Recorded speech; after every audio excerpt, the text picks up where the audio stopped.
Agriculture ലൈഫിന്റെ പുതിയ വീട്ടിലോട്ട് എല്ലാവർക്കും സ്വാഗതം. എൻ്റെ പേര് അജിത്ത്. നമ്മളിന്ന് വാഴയ്ക്ക് ഒരു അടുത്ത വളപ്രയോഗത്തിലോട്ട് കടന്നിരിക്കുകയാണ്. ഇപ്രാവശ്യം നമ്മൾ ചെയ്യുന്നത് വെച്ച് കഴിഞ്ഞാൽ NPK ബൂസ്റ്റിംഗ് ആണ്. ഇലകളിൽ സ്പ്രേ ചെയ്യുന്ന രീതിയാണ് നമ്മൾ ചെയ്യുന്നത്. അതിനായിട്ട് ഉപയോഗിക്കുന്ന മരുന്ന് എന്ന് വെച്ച് കഴിഞ്ഞാൽ 19 ആണ്. അത് ഈ വളം ചെയ്യുന്നതിന് മുമ്പ് ഇത് ചെയ്തു കഴിഞ്ഞാൽ ഉണ്ടാകുന്ന നമുക്കുള്ള ഗുണങ്ങൾ ഇങ്ങനെയുള്ള കാര്യങ്ങളെല്ലാം നമുക്ക് ഓരോന്നായിട്ട് വിശദീകരിക്കാം. ഇത് ചെയ്യുന്നതിന് മുമ്പ് നമ്മൾ മൈക്രോന്യൂട്രിയൻസിൻ്റെ ഒരു കോംബോ ചുവട്ടിൽ മരുന്ന് കലക്കി ഒഴിച്ചിരുന്നു. അതിന് ശേഷമാണിപ്പോൾ നമ്മൾ ഇലയിൽ മരുന്ന് അടിച്ചു കൊടുക്കുന്നത്. ഇത് അടിച്ചു കൊടുക്കുമ്പോഴത്തേക്ക് നമ്മൾ ഇതിന് ശേഷം 7 ദിവസത്തെ കഴിഞ്ഞിട്ട് നമുക്ക് ചുവട്ടിൽ വളപ്രയോഗം ചെയ്യാനുണ്ട്. അതിന് തൊട്ട് മുമ്പായിട്ടുള്ള ഒരു ബൂസ്റ്റിംഗ് ആണ് ഇത് ചെയ്യുന്നത്. ഇത് ചെയ്യുന്നതിന് മുമ്പായിട്ട് ശ്രദ്ധിക്കേണ്ട കാര്യം എന്ന് വെച്ച് കഴിഞ്ഞാൽ മോർണിംഗിൽ തന്നെ ഇലകളിൽ സ്പ്രേ ചെയ്യാനായിട്ട് ശ്രദ്ധിക്കുക. ഇലകളിൽ സ്പ്രേ ചെയ്യുമ്പോൾ ഇലയുടെ മുകളിലും താഴെ നല്ലതുപോലെ മരുന്ന് കിട്ടുന്ന രീതിയിലായിരിക്കണം ചെയ്യേണ്ടത്. അതുകൂടാതെ വെയിലിന് മുമ്പായിട്ട് തന്നെ ഫുള്ളായിട്ട് ഫിനിഷ് ആക്കാനായിട്ട് ശ്രദ്ധിക്കുക. എങ്കിൽ മാത്രമേ ബാഷ്പീകരണം കുറഞ്ഞിട്ട് പൂർണ്ണമായിട്ടും വാഴ ഇത് വളം വലിച്ചെടുക്കുകയുള്ളൂ. നമുക്ക് വാഴയ്ക്ക് ഇപ്പോഴത്തെ ഒരു സ്റ്റേജിൽ നല്ല രീതിയിലുള്ള വളർച്ച ലഭിച്ചിട്ടുണ്ട്. നല്ല രീതിയിലുള്ള കൃത്യമായിട്ട് ഇലകൾ വിരിയുന്നുണ്ട്. മൈക്രോ ന്യൂട്രിയൻസിൻ്റെ കണ്ടന്റുകളെല്ലാം കൃത്യമായി വാഴ എടുത്തിട്ടുണ്ട്. ഇനിയിപ്പോൾ നമുക്ക് അടുത്ത 1-2 വളത്തിൽ മാത്രം ചെറിയ രീതിയിൽ മാത്രം ഇനി നമുക്ക് മൈക്രോ ന്യൂട്രിയൻസ് കൊടുത്താൽ മതിയാകും. അതുപോലെ തന്നെ ഇപ്പോൾ നമ്മൾ നോക്കുകയാണെങ്കിൽ വാഴയ്ക്ക് ഇതുവരെ രോഗങ്ങളൊന്നും തന്നെ വന്നിട്ടില്ല. അതിൻ്റേതായിട്ടുള്ള ഗുണവും നമുക്ക് വാഴയ്ക്ക് ലഭിച്ചിട്ടുണ്ടെന്ന് വെച്ച് കഴിഞ്ഞാൽ നല്ല കരുത്തോടു കൂടി തന്നെയാണ് വാഴ കയറി വരുന്നത്. രോഗങ്ങൾ കുറഞ്ഞു നിന്ന് കഴിഞ്ഞാൽ മാത്രമാണ് നമുക്ക് വാഴയ്ക്ക് നല്ല കരുത്തുണ്ടാകുക. കാരണം രോഗം വരാതിരിക്കാനായിട്ടുള്ള മുൻകരുതലുകളും നമ്മൾ വാഴകളിൽ ചെയ്യുന്നുണ്ട്. വേരുകൾക്കാണെങ്കിൽ ഫ്ലോറിവൈറഫോസ് അതുപോലുള്ള പിപ്രോണിൽ അങ്ങനെയുള്ള മരുന്നുകളൊക്കെ നമുക്ക് വേര് കേട് വരാതിരിക്കാനായിട്ട് മുൻകരുതലായിട്ട് തന്നെ നമുക്ക് ഒരു വളപ്രയോഗം ചെയ്യുന്നതിന് മുമ്പ് തന്നെ അഡീഷണൽ ആയിട്ട് ചെയ്ത് കൊടുത്തു കഴിഞ്ഞാൽ അത് കിട്ടും. അതുകൂടാതെ തന്നെ ഇലകളിൽ ഒരു ഫംഗിസൈഡ് അല്ലെങ്കിൽ ക്ലോറിഫോസ് ഇലയിൽ അടിച്ചു കൊടുത്തിരുന്നു. അതിൻ്റെ വീഡിയോ നമ്മൾ ചെയ്തിട്ടില്ല. അങ്ങനെ ഒരെണ്ണം ചെയ്ത് കിടുകയാണെങ്കിൽ നമുക്ക് പെട്ടെന്ന് പുഴുക്കളുടെ ആക്രമണങ്ങൾ അതുപോലെയുള്ള കുമിൾ രോഗങ്ങൾ അങ്ങനെയൊക്കെ വരാതിരിക്കാനായിട്ട് നമുക്ക് സഹായകരമാകും. NPK ഇതിൻ്റെ ബൂസ്റ്റിങ്ങിലോട്ട് കിടക്കുകയാണെങ്കിൽ നമ്മൾ ചുവട്ടിട്ട് കൊടുക്കുന്ന വളം കൂടാതെ തന്നെ നമുക്ക് വാഴ പെട്ടെന്ന് ഒബ്സർവ് ചെയ്യുന്നതാണ് ഈ ഇലകളിൽ അടിച്ചു കൊടുക്കുന്ന വളപ്രയോഗം.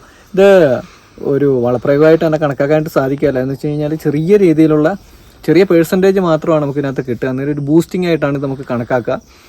അതുപോലെ തന്നെ നമ്മൾ ശ്രദ്ധിക്കേണ്ട ഒരു കാര്യം എന്ന് വെച്ച് കഴിഞ്ഞാൽ നല്ല വെയിലുള്ള ദിവസം തന്നെ ആയിരിക്കണം. അതെന്ന് വെച്ച് കഴിഞ്ഞാൽ നമുക്ക് മരുന്നടിച്ചതിന് ശേഷം 6 മണിക്കൂറെങ്കിലും കാലാവസ്ഥ മഴ പെയ്യാതിരുന്നു കഴിഞ്ഞാൽ മാത്രമാണ് നമുക്ക് ഇതിന് 100% റിസൾട്ട് കിട്ടുകയുള്ളൂ.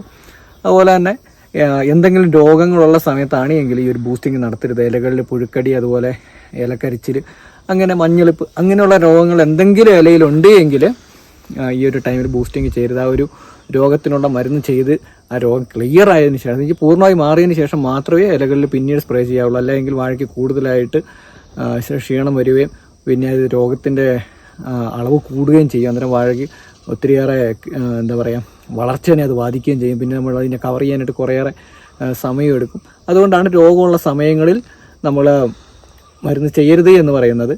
അതുപോലെ തന്നെ ഇലകൾക്കുണ്ടാകുന്ന കരുത്ത് നമ്മൾ ഇലകളിലൂടെ സ്പ്രേ ചെയ്യുന്ന ടൈമിൽ കൂടുതലായിട്ട് ഇലകളിലൂടെ തന്നെ ഒബ്സർവ് ചെയ്യുന്നതുകൊണ്ടും ഇലകളിലൂടെ വരുന്ന തണ്ടിനും അതുപോലെ ഇലയ്ക്കുമൊക്കെ നല്ല സ്ട്രെങ്ത് ആയിട്ട് തന്നെ വാഴയ്ക്ക് ലഭിക്കുകയും ചെയ്യും. അത് ചുവട്ടിട്ട് കൊടുത്തു കഴിഞ്ഞാൽ അതിൻ്റെ സ്ട്രെങ്ത് ഒരു 20% നമുക്ക് ഇലകളിലോട്ട് സ്ട്രെങ്ത് എത്തുക. അന്നേരം ആ ഒരു സ്ട്രെങ്തിനെയും കൂടി കവർ ചെയ്യാനായിട്ട് നമുക്കത് സഹായിക്കുകയാണ് ചെയ്യും. ഇലകളിൽ കൃത്യമായിട്ട് വളം വലിച്ചെടുക്കുന്നു. അതിൻ്റെ ഇലകളിൽ വരുന്ന തണ്ട് നല്ല രീതിയിലുള്ള സ്ട്രെങ്ത് ആകുന്നു. ഇതൊക്കെ നമുക്ക് ഈ ഒരു NPK ബൂസ്റ്റിങ്ങിലൂടെ സഹായിക്കും. NPK ബൂസ്റ്റിങ്ങിലൂടെ വരുത്തി നമുക്ക് വേറൊരു കോമ്പോയും കൂടി ചെയ്യാം. നമ്മളിപ്പോൾ അത് ചെയ്യുന്നില്ല എന്ന് വെച്ച് കഴിഞ്ഞാൽ നമ്മളിപ്പോൾ ഇതിന് മുമ്പായിട്ട് 3 വട്ടം നമ്മളിപ്പോൾ ഒരു മൈക്രോ ന്യൂട്രിയൻസിൻ്റെ കോമ്പോ കൊടുത്തു കഴിഞ്ഞു. അതിപ്പോൾ മൈക്രോ ന്യൂട്രിയൻസിൻ്റെ അഭാവങ്ങൾ വളരെയധികം കുറഞ്ഞതിന് കൊണ്ട് മാത്രമാണ് നമ്മൾ ഈ ഒരു NPK കോമ്പോൻ്റെ കൂട്ടത്തിൽ മൈക്രോ ന്യൂട്രിയൻസ് ഈ ഇലകളിൽ കൊടുക്കാത്തത്. അതായത് മൈക്രോ ന്യൂട്രിയൻസിൻ്റെ അളവ് കുറവുണ്ടെങ്കിൽ ഈ ഒരു സമയത്ത് തന്നെ നമുക്ക് ഈ NPK കോമ്പോൻ്റെ കൂട്ടത്തിൽ തന്നെ ഒരു മൈക്രോ ന്യൂട്രിയൻസും കൂടി ആഡ് ചെയ്തിട്ട് ഇലകൾ സ്പ്രേ ചെയ്യുക. അത് നമുക്ക് ഒരു ബൂസ്റ്റിംഗ് ആയിട്ട് തന്നെ മാറുകയും ചെയ്യും. അതുപോലെ തന്നെ നമ്മൾ ചൂട്ടിട്ട് കൊടുക്കുന്നത് കൂടാതെ തന്നെ വാഴയ്ക്ക് കൂടുതൽ കരുത്ത് കിട്ടുന്നതിന് ഇത് കാരണമാകും. അതായത് ഈ ഒരു വളപ്രയോഗം ഇന്നിപ്പോൾ കഴിഞ്ഞു കഴിഞ്ഞാൽ നമുക്ക് ഏകദേശം ഒരു 7 ദിവസത്തിന് ശേഷം അടുത്തൊരു വളപ്രയോഗത്തിലോട്ട് കിടക്കുകയാണ്. ഈ അടുത്ത വളപ്രയോഗത്തോടു കൂടി വാഴ നമുക്ക് ഏകദേശം പകുതി സമയമാകുകയാണ്. വാഴേൻ്റെ നമ്മൾ കൃഷി ചെയ്തിട്ട് ഏകദേശം പകുതി സമയമാകുകയാണ്. വാഴയ്ക്ക് ഏറ്റവും പീക്ക് ടൈമാണ്. ഈ ഒരു ടൈമിലാണ് നമ്മൾ ഏറ്റവും കൂടുതൽ ശ്രദ്ധിക്കേണ്ടത്. ഇപ്പോൾ ശ്രദ്ധിക്കുന്നതിൻ്റെ അടിസ്ഥാനത്തിലായിരിക്കും നമുക്ക് കൊല വരുന്ന ടൈമിലുണ്ടാകുന്ന റിസൾട്ട്. നമുക്ക് ഏകദേശം 10 മാസത്തെ കൃഷി പീരീഡാണുള്ളത്. അതിൽ ഏറ്റവും പീക്ക് ടൈമാണ് ഈ ഒരു ടൈം. ഈ ഒരു ടൈമിൽ വളപ്രയോഗം തെറ്റാൻ പാടില്ല. അതുപോലെ തന്നെ വളം ചെയ്യുന്ന ടൈമിൽ വാഴ കൂടുതലായിട്ട് ഹീറ്റാകാനും പാടില്ല. അന്നേരം നമുക്ക് നല്ലപോലെ നനച്ച് കൊടുത്തതിന് ശേഷം മാത്രമായിരിക്കണം വളപ്രയോഗത്തിലോട്ട് കിടക്കാനായിട്ട്. ഇപ്പോൾ നമുക്ക് രാവിലെ മഞ്ഞ് വരുന്നൊരു ടൈമാണ്. നമുക്ക് വെയിലിനെക്കാട്ടിലും കൂടുതൽ അപകടകാരിയാണ് മഞ്ഞ്. എന്ന് വെച്ച് കഴിഞ്ഞാൽ മഞ്ഞിന് ശേഷം വരുന്ന വെയിൽ അത് കൂടുതൽ വാഴനെ ക്ഷീണത്തിലോട്ട് എത്തിക്കുക. അതിപ്പോൾ ഏത് ചെടിയാണെങ്കിലും ആ ഒരു അളവ് തന്നെ. അന്നേരം നമുക്ക് അതിനെ കവർ ചെയ്യാനായിട്ട് വളപ്രയോഗം ചെയ്യുന്ന ടൈമിൽ വാഴനെ നല്ലപോലെ തണുപ്പിച്ചിട്ട് ചെയ്യിക്കുക. അന്നേരം രോഗങ്ങളൊരു പരിധി എന്ന് വെച്ച് കഴിഞ്ഞാൽ ചൂട് കാരണം ഉണ്ടാകുന്ന ഇലക്കരിച്ചിൽ അങ്ങനെയുള്ള രോഗങ്ങൾ, ചൂട് കൊണ്ട് തന്നെ കുറേയേറെ വേരിനും കംപ്ലൈൻറ്റുകളൊക്കെ വരും. അതൊക്കെ നമുക്ക് കവർ ചെയ്യാനായിട്ട് വളപ്രയോഗം മൂലം രോഗങ്ങൾ വരാതിരിക്കാൻ, അതായത് ഈ കരിച്ചിൽ പോലുള്ള രോഗങ്ങൾ വരാതിരിക്കാനായിട്ട് അല്ലെങ്കിൽ വേരിന് കംപ്ലൈൻറ്റുകൾ വരാതിരിക്കാനായിട്ട് നമുക്ക് സഹായിക്കുന്നത് ചുവട്ടിൽ നല്ലതുപോലെ നനവ് എത്തിയതിന് ശേഷം മാത്രം ഒരു വളപ്രയോഗം ചെയ്യുകയാണെങ്കിൽ നമുക്ക് ഈ പറഞ്ഞ കാര്യങ്ങളൊക്കെ കവർ ചെയ്തെടുക്കാനായിട്ട് സാധിക്കും. അന്നേരം അടുത്തൊരു വളപ്രയോഗം നമ്മൾ ശ്രദ്ധിക്കേണ്ടതെന്ന് വെച്ച് കഴിഞ്ഞാൽ നമുക്ക് പൊട്ടാഷ് യൂറിയ കോമ്പൗണ്ടിൻ്റെ അളവ് കൂട്ടാനായിട്ടാണ് വെച്ചാൽ NPK ഫോർമുലയിൽ പൊട്ടാഷിൻ്റെ യൂറിയൻ്റെ അളവ് കൂട്ടി തന്നെ നമുക്ക് ചെയ്യാനായിട്ടാണ് അടുത്തൊരു വളപ്രയോഗം ചെയ്യുന്നത്. എന്ന് വെച്ച് കഴിഞ്ഞാൽ ശരിക്കും നമ്മൾ അടുത്തൊരു സ്റ്റേജിലോട്ട് കിടക്കുന്നത് വാഴയ്ക്കായിട്ടൊന്നല്ല, കൊലയ്ക്കായിട്ടാണ് നമ്മൾ അടുത്ത സ്റ്റേജിലോട്ട് കിടക്കുന്നത്. കൊലയ്ക്ക് കൂടുതൽ സ്ട്രെങ്ത് കിട്ടാൻ, കായ്കൾക്ക് നല്ല നീളം കിട്ടാൻ, ഉരുളിച്ച നല്ല വണ്ണം കിട്ടാന്ന് വെച്ച് കഴിഞ്ഞാൽ നല്ല തൂക്കത്തിലോട്ട് എത്താനൊക്കെ ആയിട്ടുള്ള ഒരു കോമ്പയാണ് നമ്മൾ അടുത്തായിട്ട് യൂസ് ചെയ്യുന്നത്. അതുപോലെ അടുത്ത് നമ്മളൊരു വീഡിയോ ചെയ്യുന്നതെന്ന് വെച്ച് കഴിഞ്ഞാൽ നമുക്കിതിൻ്റെ ഇപ്പോൾ ഈ കരപ്രദേശത്താണ് നമ്മൾ വാഴ വെച്ചിരിക്കുന്നത്.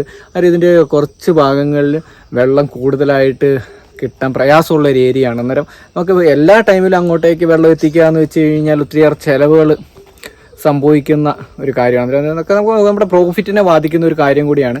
വെള്ളം കൂടുതലായിട്ട് ഒരേ ടൈമിൽ ഇങ്ങനെ കൊടുത്തുകൊണ്ടിരിക്കുക എന്ന് വെച്ച് കഴിഞ്ഞാൽ മോട്ടർ ചിലവ്, അങ്ങനെ ഇങ്ങനെ എണ്ണേൻ്റെ ചിലവ്, അതെല്ലാം കൂടി കണക്ക് കൂട്ടുകയാണെങ്കിൽ നല്ലൊരു എമൗണ്ടിലോട്ട് പോകും. അന്നേരം ആ ഒരു എമൗണ്ടിനെ കവർ ചെയ്യാനായിട്ടാണെന്ന് വെച്ച് കഴിഞ്ഞാൽ വെള്ളത്തെ പിടിച്ചു നിർത്താനായിട്ടുള്ള മാർഗ്ഗം നമ്മളിപ്പോൾ ഒരു പുതിയൊരു വളം ഇറങ്ങിയിട്ടുണ്ട്. അതിൻ്റെ ഒരു എക്സ്പ്ലനേഷൻ നമുക്ക് അടുത്ത വീഡിയോ തരും. വളരെയധികം ചിലവ് കുറഞ്ഞ രീതിയിൽ തന്നെയാണ് നമ്മളത് സെറ്റ് ചെയ്തിരിക്കുന്നത്. നമ്മൾ ഒത്തിരിയേറെ അന്വേഷിച്ച് ഇതിനെ നമുക്ക് എങ്ങനെ വെള്ളം ഇങ്ങനെ പിടിച്ചു നിർത്താനായിട്ട് സാധിക്കും.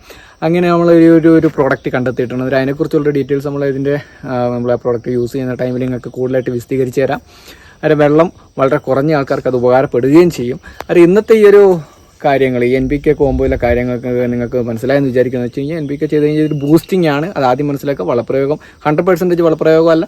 വളപ്രയോഗത്തിൻ്റെ അടുത്ത് അഡീഷണൽ ആയിട്ട് വാഴ വലിച്ചെടുക്കാത്ത അല്ലെങ്കിൽ വാഴയ്ക്ക് കിട്ടാത്ത വളങ്ങൾ ഒന്നും കൂടി ഈ NPK ഫോർമുലയിൽ തന്നെ ഒന്നും കൂടി നമ്മൾ അതിനെ പെർസെൻറ്റേജ് കൂട്ടിയെടുക്കുകയാണ് ചെയ്യുന്നത്. അല്ലാതെ ഒരു പ്രാവശ്യത്തെ വളപ്രയോഗമായിട്ട് ഇതിനെ കണക്കാക്കരുത്. വളപ്രയോഗമായിട്ട് ചെയ്ത് കഴിഞ്ഞാൽ വാഴയ്ക്ക് വളർച്ച കുറവുണ്ടാകും. നമ്മളൊരു വളം ചെയ്യുന്നതിന് മുമ്പോ വളം ചെയ്തതിന് ശേഷമോ ഒരു ബൂസ്റ്റിങ്ങിനായിട്ട് മാത്രം കൊടുക്കുന്ന ഒരു കോമ്പോയാണ് ഈ 19-19-19. നമ്മൾ വെള്ളത്തിൽ 1 കിലോ മിക്സ് ചെയ്തിട്ട്, അതായത് 200 ലിറ്ററിൽ 1 കിലോ മിക്സ് ചെയ്തിട്ട് വാഴകൾക്ക് ഏകദേശം മുകളിലുള്ള 5-6 ഇലകൾക്ക് നമ്മൾ സ്പ്രേ ചെയ്ത് കൊടുക്കുക. ഇലയുടെ മുകളിലും താഴെയും സ്പ്രേ ചെയ്ത് കൊടുക്കുക. അത് നമുക്ക് ഇതിന് കൃത്യമായിട്ട് റിസൾട്ട് കിട്ടും. അത് അടുത്ത വീഡിയോയിൽ കാണുന്നിടം വരെ എല്ലാവർക്കും നമസ്കാരം.